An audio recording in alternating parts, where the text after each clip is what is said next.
أعوذ بالله من الشيطان الرجيم. بسم الله الرحمن الرحيم. يعتذرون إليكم إذا رجعتم إليهم قل لا تعتذروا لن نؤمن لكم قد نبأنا الله من أخباركم وسيرى الله عملكم ورسوله ثم تردون إلى عالم الغيب والشهادة فينبئكم بما كنتم تعملون. سيحلفون بالله لكم إذا انقلبتم إليهم لتعرضوا عنهم فأعرضوا عنهم إنهم رجس ومأواهم جهنم جزاء بما كانوا يكسبون. يحلفون لكم لترضوا عنهم فإن ترضوا عنهم فإن الله لا يرضى عن القوم الفاسقين. الأعراب أشد كفرا ونفاقا وأجدر ألا يعلموا حدود ما أنزل الله على رسوله والله عليم حكيم. ومن الأعراب من يتخذ ما ينفق مغرما ويتربص بكم الدوائر عليهم دائرة السوء والله سميع عليم. ومن الأعراب من يؤمن بالله واليوم الآخر ويتخذ ما ينفق قربات عند الله وصلوات الرسول ألا إنها قربة لهم سيدخلهم الله في رحمته إن الله غفور رحيم. والسابقون الأولون من المهاجرين والأنصار والذين اتبعوهم بإحسان رضي الله عنهم ورضوا عنه وأعد لهم جنات تجري تحتها الأنهار خالدين فيها أبدا ذلك الفوز العظيم. وممن حولكم من الأعراب منافقون ومن أهل المدينة مردوا على النفاق لا تعلمهم نحن نعلمهم سنعذبهم مرتين ثم يردون إلى عذاب عظيم.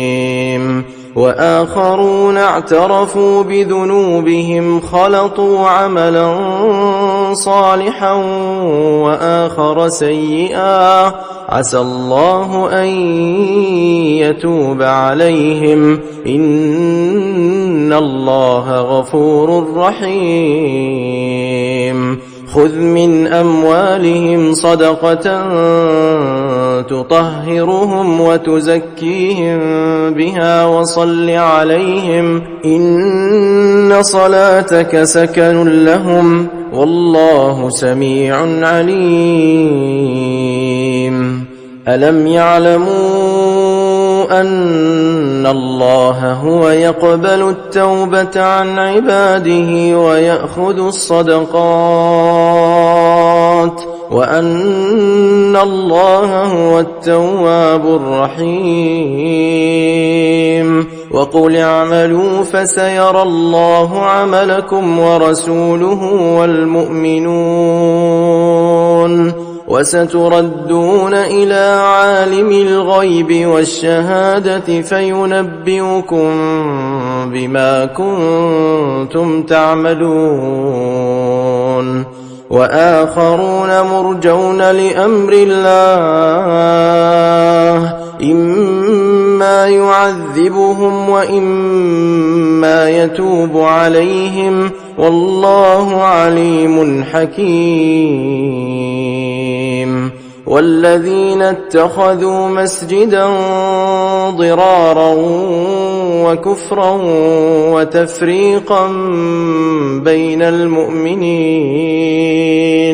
وتفريقا بين المؤمنين وإرصادا لمن حارب الله ورسوله من قبل وليحلفن إن أردنا إلا الحسنى والله يشهد إنهم لكاذبون لا تقم فيه أبدا لمسجد أسس على التقوى من أول يوم أحق أن تقوم فيه رجال يحبون أن يتطهروا والله يحب المطهرين أفمن أسس بنيانه على تقوى من الله ورضوان خير أم من أسس بنيانه على شفا جرف فانهار به في نار جهنم والله لا يهدي القوم الظالمين لا يزال بنيانهم الذي بنوا ريبة في قلوبهم إلا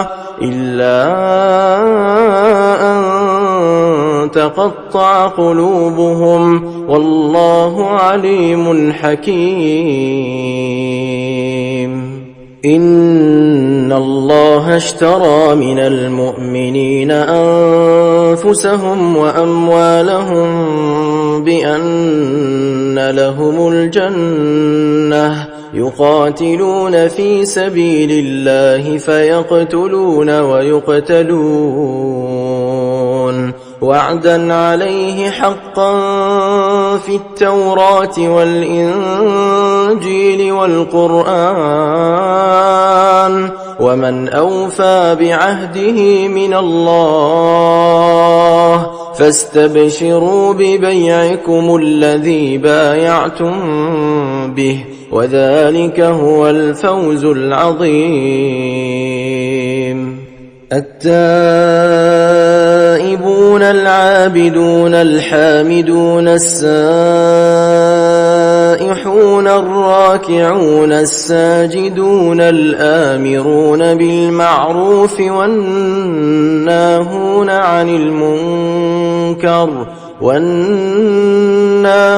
عن المنكر والحافظون لحدود الله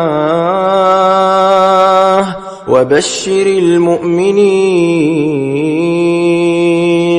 ما كان للنبي والذين آمنوا أن يستغفروا للمشركين ولو كانوا أولي قربى من بعد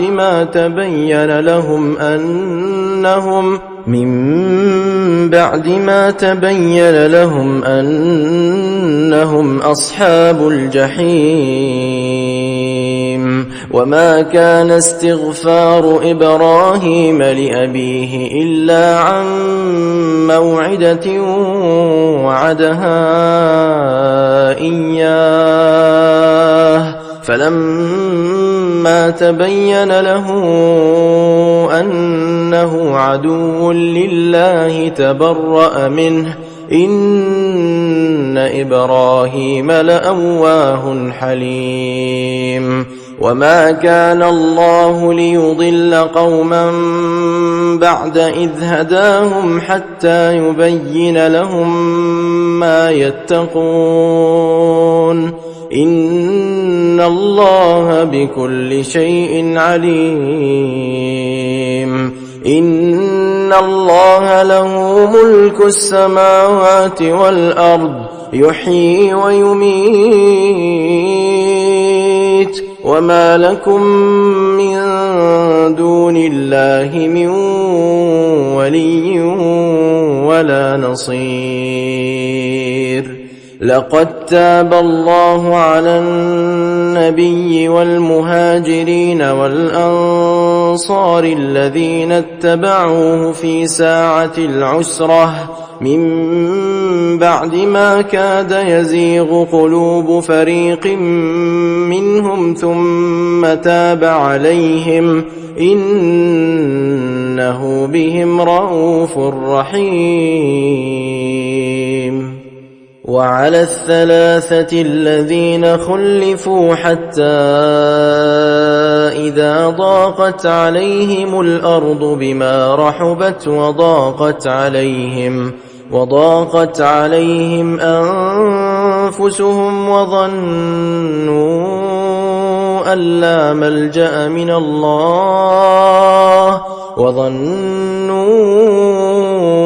لا ملجأ من الله إلا إليه ثم تاب عليهم ليتوبوا إن الله هو التواب الرحيم يا أيها الذين آمنوا اتقوا الله وكونوا مع الصادقين ما كان لأهل المدينة ومن حولهم من الأعراب أن يتخلفوا عن رسول الله ولا يرغبوا بأنفسهم عن نفسه ذلك بأنهم لا يصيبهم ظمأ ولا نصب ولا مخمصة في سبيل الله ولا يطؤون موطئا يغيظ الكفار ولا ينالون من عدو نيلا إلا كتب لهم به عمل صالح إن الله لا يضيع أجر المحسنين ولا ينفقون نفقة صغيرة ولا كبيرة ولا يقطعون واديا إلا كتب لهم ليجزيهم الله أحسن ما كانوا يعملون وما كان المؤمنون لينفروا كافة فلولا نفر من كل فرقة منهم طائفة ليتفقهوا في الدين ولينذروا قومهم إذا رجعوا إليهم لعلهم يحذرون يا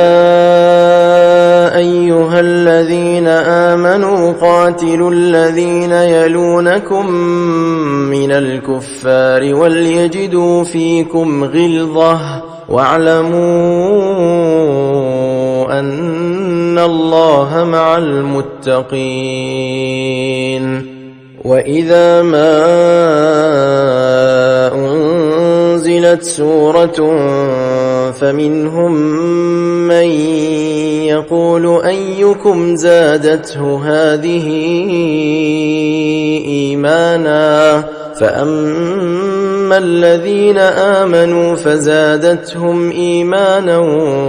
وهم يستبشرون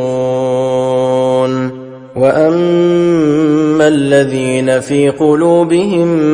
مرض فزادتهم رجسا إلى رجسهم وماتوا وهم كافرون أولا يرون أنهم يفتنون في كل عام مرة أو مرتين ثم لا يتوبون ولا هم يذكرون وإذا ما أنزلت سورة نظر بعضهم إلى بعض هل يراكم من أحد ثم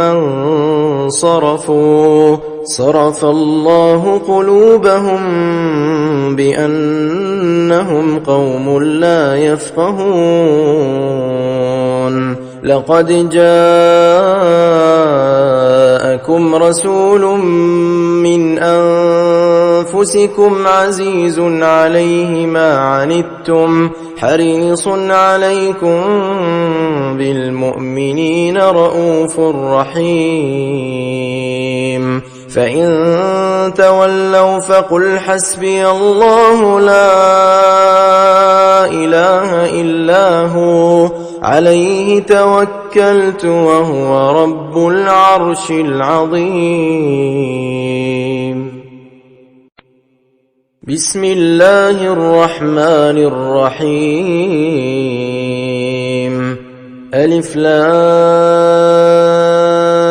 را تلك آيات الكتاب الحكيم أكان للناس عجبا أن أوحينا إلى رجل منهم أن أنذر الناس وبشر الذين آمنوا أن لهم قدم صدق عند ربهم قال الكافرون إن هذا لساحر مبين إن ربكم الله الذي خلق السماوات والأرض في 6 أيام ثم استوى على العرش يدبر الأمر ما من شفيع إلا من بعد إذنه ذلكم الله ربكم فاعبدوه أفلا تذكرون إليه مرجعكم جميعا وعد الله حقا إنه يبدأ الخلق ثم يعيده ليجزي الذين آمنوا وعملوا الصالحات بالقسط والذين كفروا لهم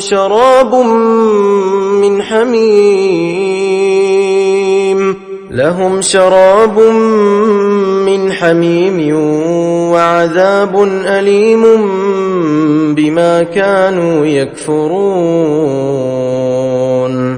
هو الذي جعل الشمس ضياء والقمر نورا وقدره منازل لتعلموا عدد السنين والحساب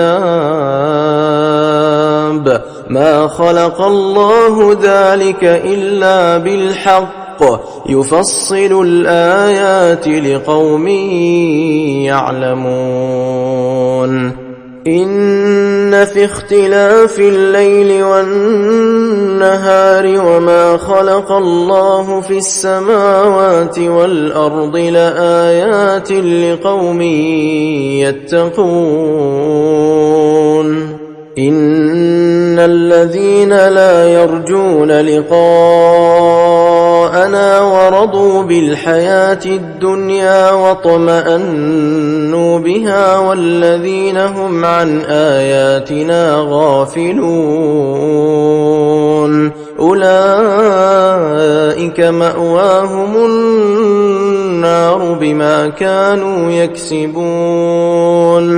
إن الذين آمنوا وعملوا الصالحات يهديهم ربهم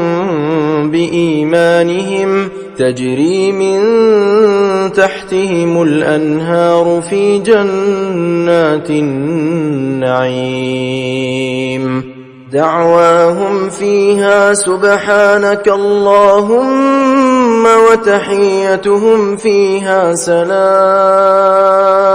وآخر دعواهم أن الحمد لله رب العالمين. ولو يعجل الله للناس الشر استعجالهم بالخير لقضي إليهم أجلهم فنذر الذين لا يرجون لقاءنا في طغيانهم يعمهون. وإذا مس الإنسان الضر دعانا لجنبه أو قاعدا أو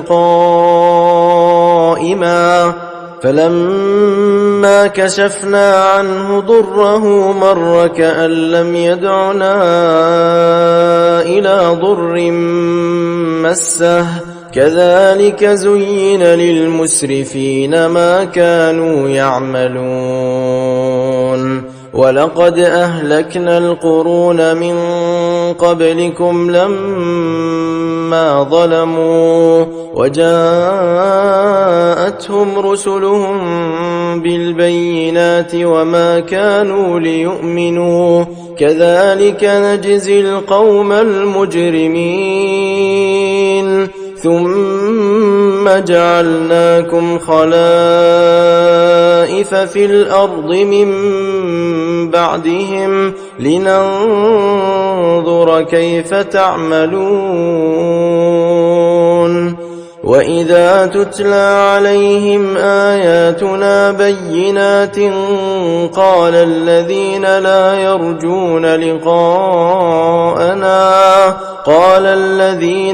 يرجون لقاءنا ائت بقرآن غير هذا أو بدله قل ما يكون لي أن أبدله من تلقاء نفسي إن أتبع إلا ما يوحى إلي إني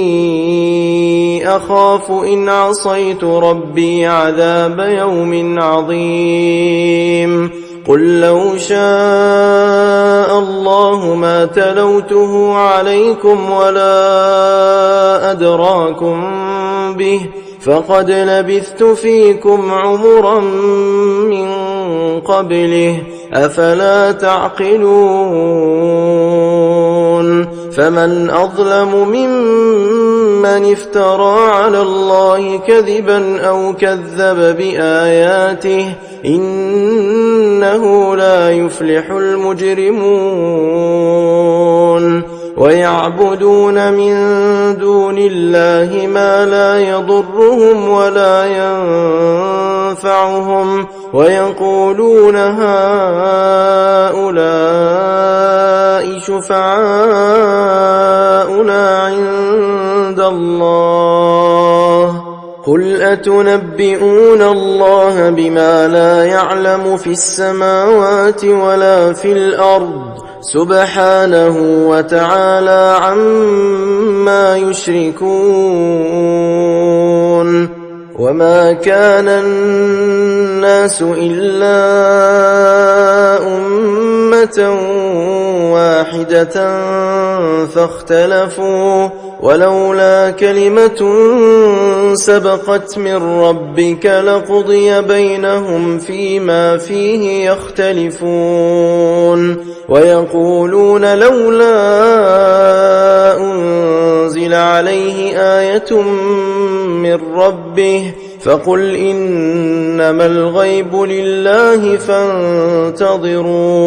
فانتظروا إني معكم من المنتظرين. وإذا أذقنا الناس رحمة من بعد ضراء مستهم إذا لهم مكر في آياتنا قل الله أسرع مكرا إن رسلنا يكتبون ما تمكرون هو الذي يسيركم في البر والبحر حتى إذا كنتم في الفلك وجرين بهم بريح طيبة وفرحوا بها جاءتها ريح عاصف وجاءهم الموج من كل مكان وظنوا أنهم أحيط بهم دعوا الله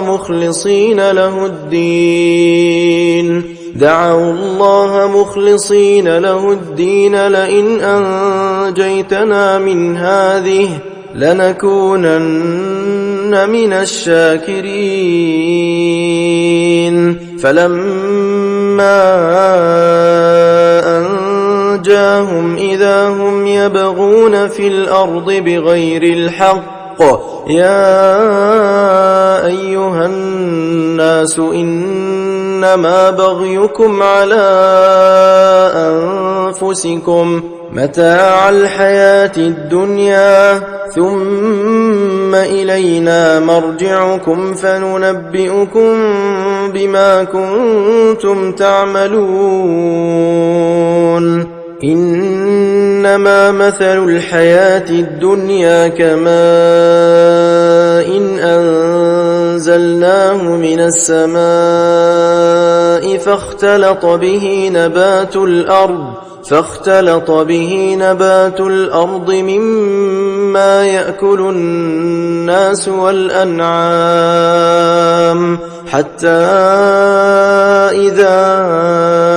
أخذت الأرض زخرفها وزينت وظن أهلها أنهم قادرون عليها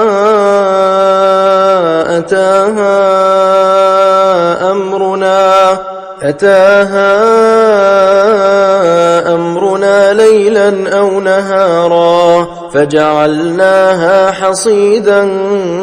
كأن لم تغن بالأمس كذلك نفصل الآيات لقوم يتفكرون والله يدعو إلى دار السلام ويهدي من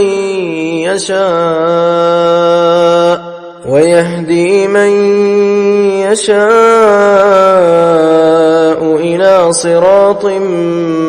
مستقيم للذين أحسنوا الحسنى وزيادة ولا يرهق وجوههم قتر ولا ذلة أولئك أصحاب الجنة هم فيها خالدون والذين كسبوا السيئات جزاء سيئة بمثلها وترهقهم ذلة ما لهم من الله من عاصم كأنما أغشيت وجوههم قطعا من الليل مظلما أولئك أصحاب النار هم فيها خالدون ويوم نحشرهم جميعا ثم نقول للذين أشركوا مكانكم أنتم وشركاؤكم فزيلنا بينهم وقال شركاؤهم ما كنتم إيانا تعبدون فكفى بالله شهيدا بيننا وبينكم إن كنا عن عبادتكم لغافلين هنالك تبلو كل نفس ما أسلفت وردوا إلى الله مولاهم الحق وضل عنهم ما كانوا يفترون قل من يرزقكم من السماء والأرض أم من يملك السمع والأبصار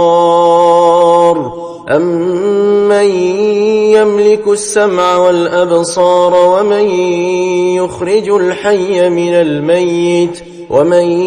يخرج الحي من الميت ويخرج الميت من الحي ومن يدبر الأمر فسيقولون الله فقل أفلا تتقون فذلكم الله ربكم الحق فماذا بعد الحق إلا الضلال فأنى تصرفون كذلك حقت كلمة ربك على الذين فسقوا أنهم لا يؤمنون قل هل من شركائكم من يبدأ الخلق ثم يعيده قل الله يبدأ الخلق ثم يعيده فأنى تؤفكون قل هل من شركائكم من يهدي إلى الحق قل الله يهدي للحق أفمن يهدي إلى الحق أحق أن يتبع أمن لا يهدي إلا أن يهدى فما لكم كيف تحكمون وما يتبع أكثرهم إلا ظنا إن الظن لا يغني من الحق شيئا إن الله عليم بما يفعلون وما كان هذا القرآن أن يفترى من دون الله ولكن تصديق الذي بين يديه وتفصيل الكتاب لا ريب فيه من رب العالمين أم يقولون افتراه قل فأتوا بسورة مثله وادعوا من استطعتم من دون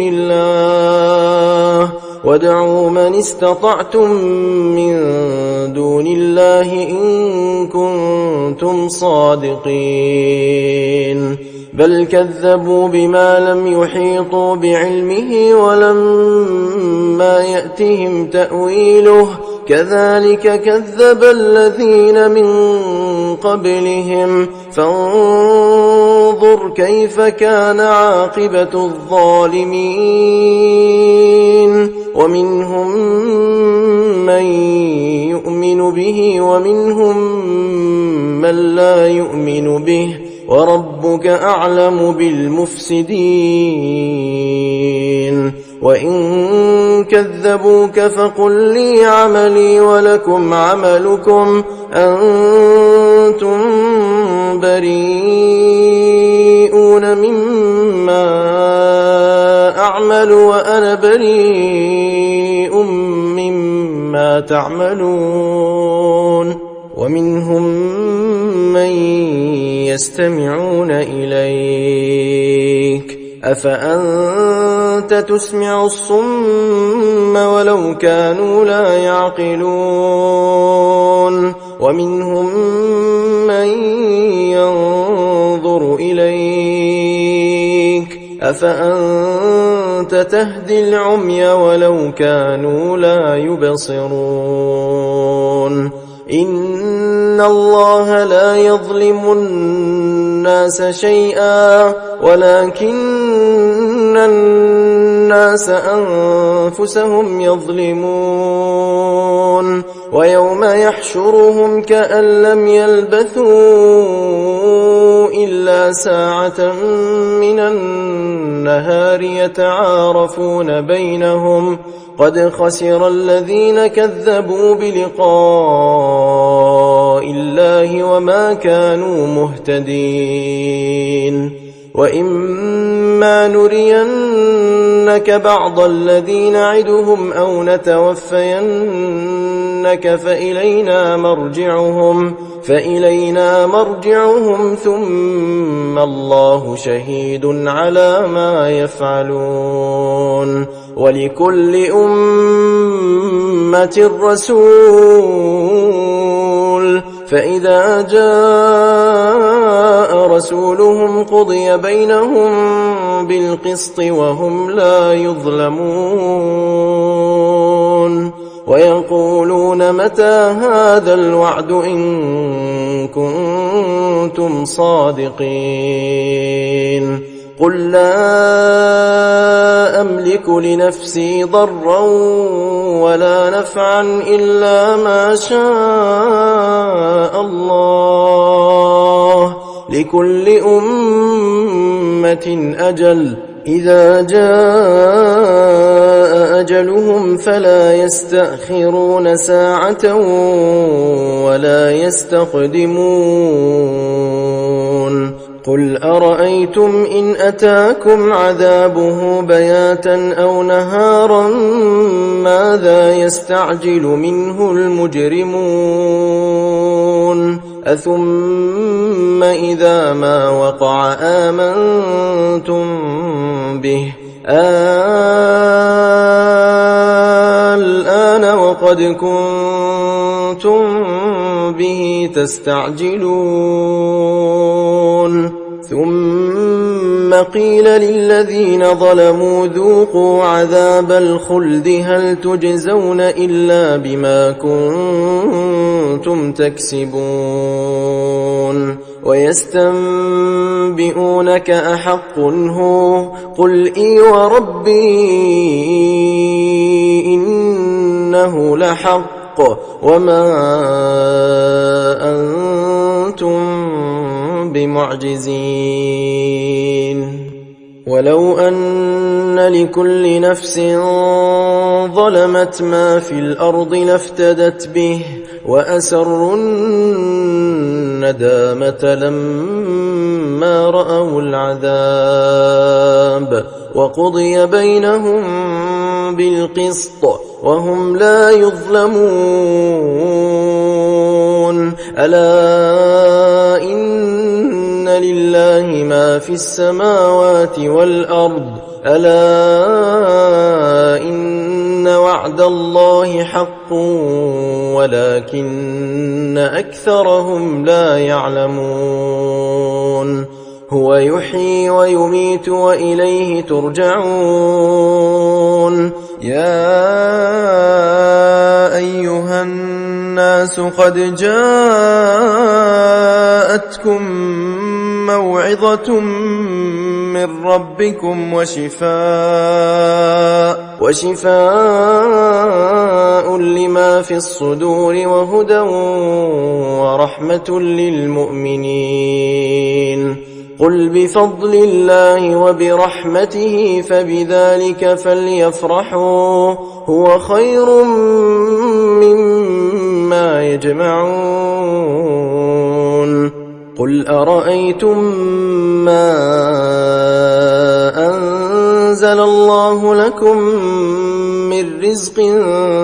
فجعلتم منه حراما وحلالا قل الله أذن لكم أم على الله تفترون وما ظن الذين يفترون على الله الكذب يوم القيامة إن الله لذو فضل على الناس ولكن أكثرهم لا يشكرون وما تكون في شأن وما تتلو منه من قرآن ولا تعملون من عمل إلا كنا عليكم شهودا إذ تفيضون فيه وما يعزب عن ربك من مثقال ذرة في الأرض ولا في السماء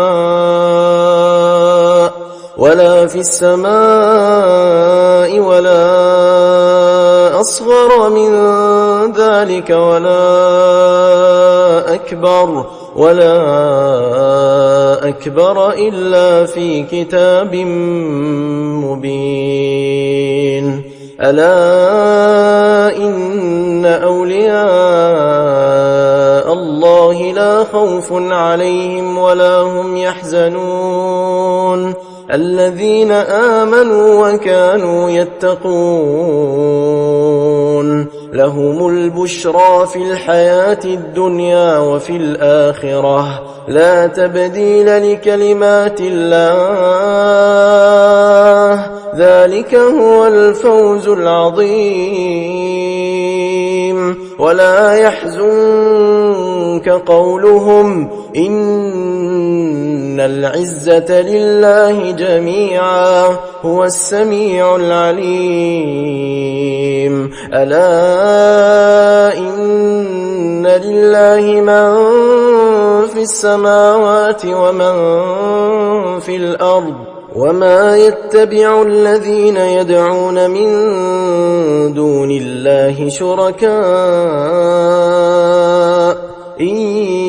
يتبعون إلا الظن وإن هم إلا يخرصون هو الذي جعل لكم الليل لتسكنوا فيه والنهار مبصرا إن في ذلك لآيات لقوم يسمعون قالوا اتخذ الله ولدا سبحانه هو الغني له ما في السماوات وما في الأرض إن عندكم من سلطان بهذا أتقولون على الله ما لا تعلمون قل إن الذين يفترون على الله الكذب لا يفلحون متاع في الدنيا ثم إلينا مرجعهم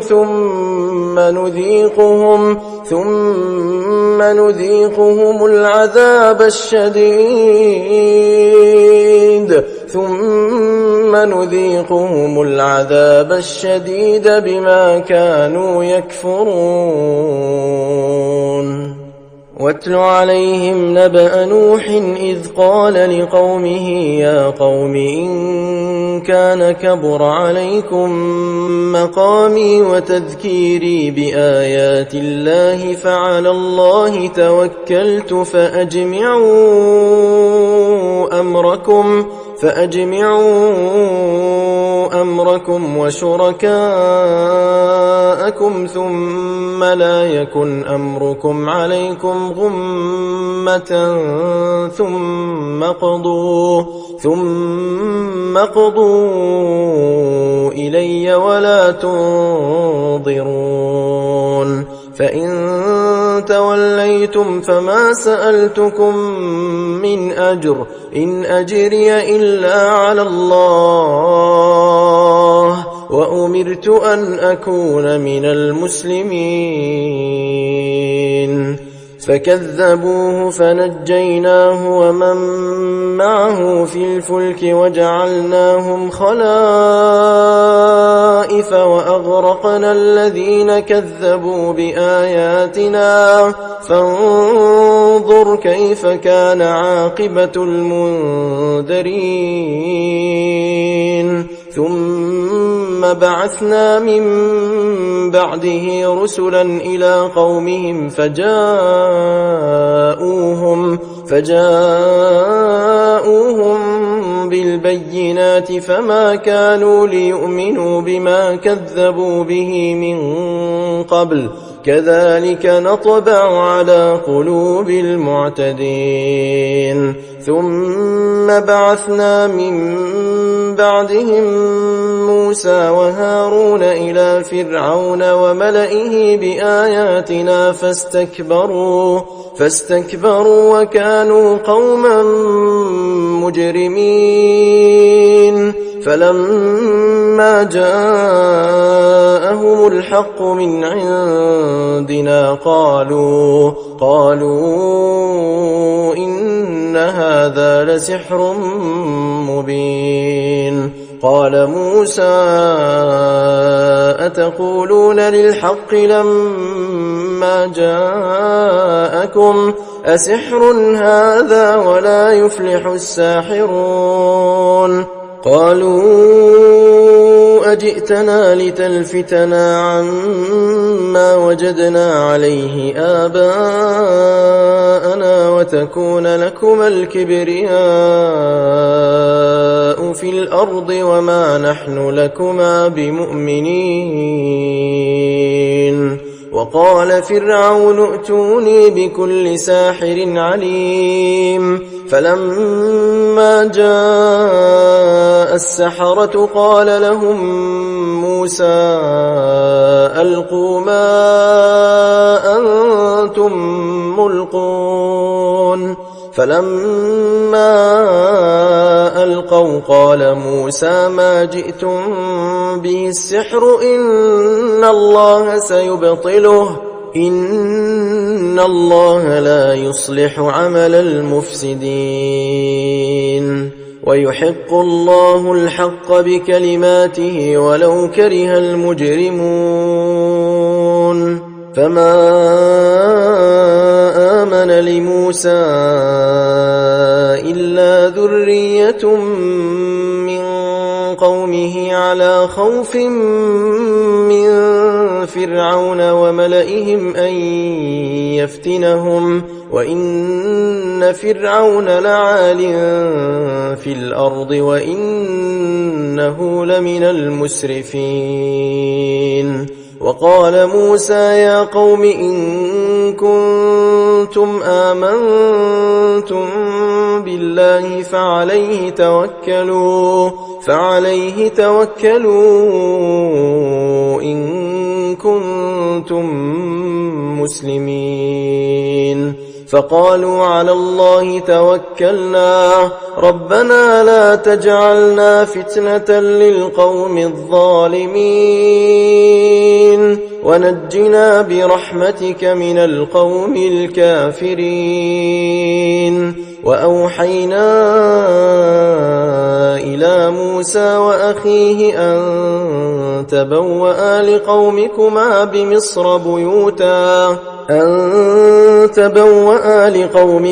بمصر بيوتا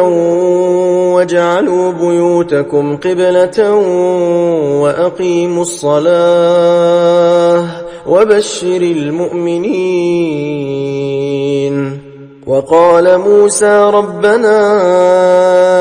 إنك آتيت فرعون وملأه زينة وأموالا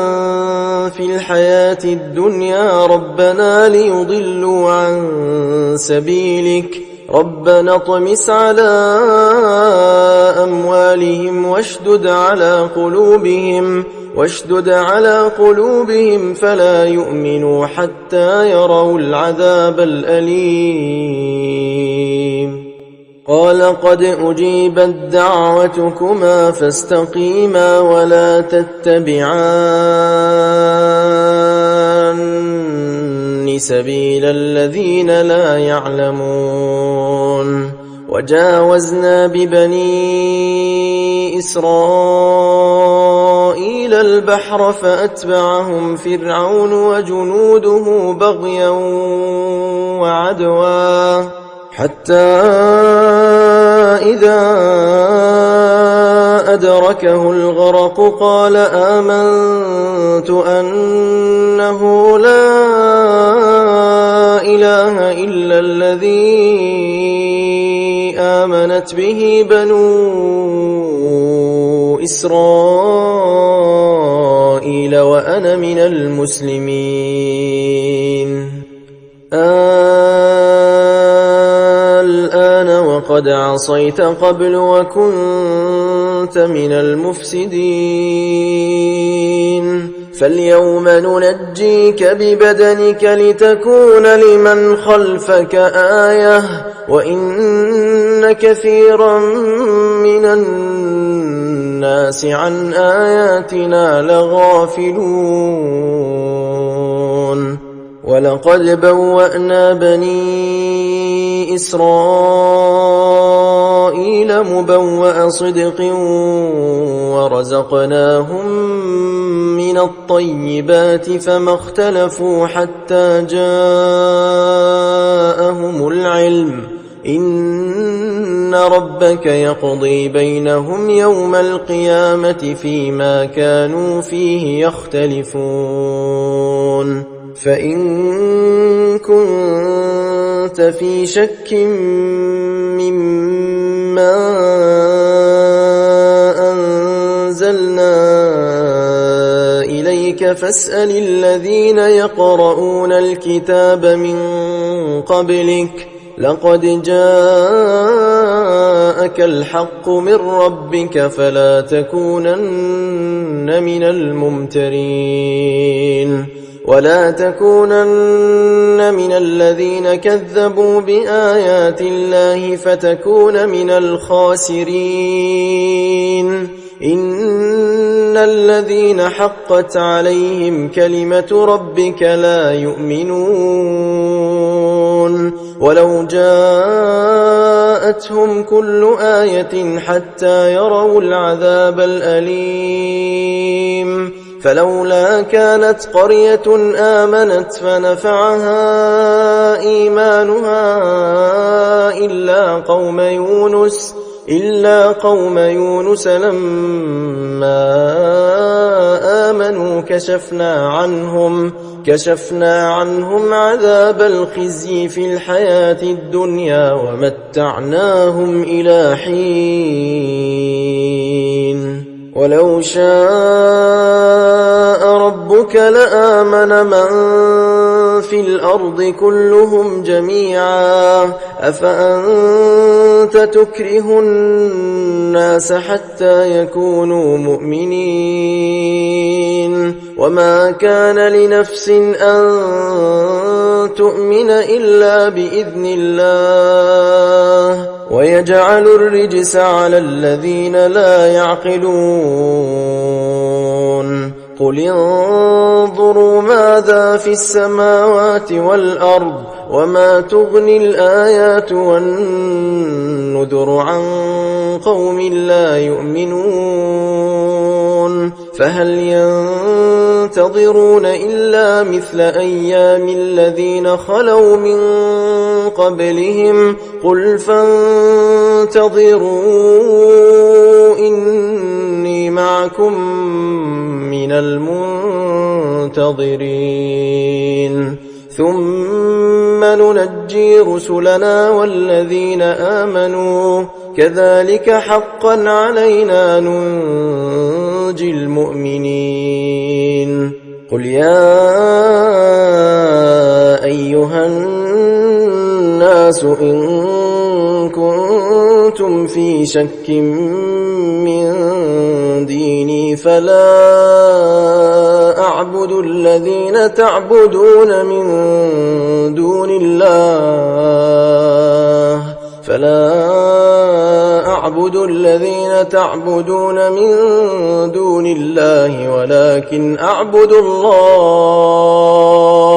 ولكن أعبد الله الذي يتوفاكم وأمرت أن أكون من المؤمنين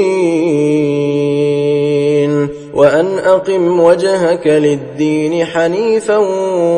ولا تكونن من المشركين ولا تدع من دون الله ما لا ينفعك ولا يضرك فإن فعلت فإنك إذا من الظالمين وإن يمسسك الله بضر فلا كاشف له إلا هو وإن يردك بخير فلا راد لفضله يصيب به من يشاء من عباده وهو الغفور الرحيم قل يا أيها الناس قد جاءكم الحق من ربكم فمن اهتدى فإنما يهتدي لنفسه ومن ضل فإنما يضل عليها وما أنا عليكم بوكيل واتبع ما يوحى إليك واصبر حتى يحكم الله وهو خير الحاكمين بسم الله الرحمن الرحيم ألف لام را كتاب أحكمت آياته ثم فصلت من لدن حكيم خبير ألا تعبدوا إلا الله إنني لكم منه نذير وبشير وأن استغفروا ربكم ثم توبوا إليه يمتعكم متاعا حسنا إلى أجل مسمى ويؤت كل ذي فضل فضله وإن تولوا فإني أخاف عليكم عذاب يوم كبير إلى الله مرجعكم وهو على كل شيء قدير ألا إنهم يثنون صدورهم ليستخفوا منه ألا حين يستغشون ثيابهم يعلم ما يسرون وما يعلنون إنه عليم بذات الصدور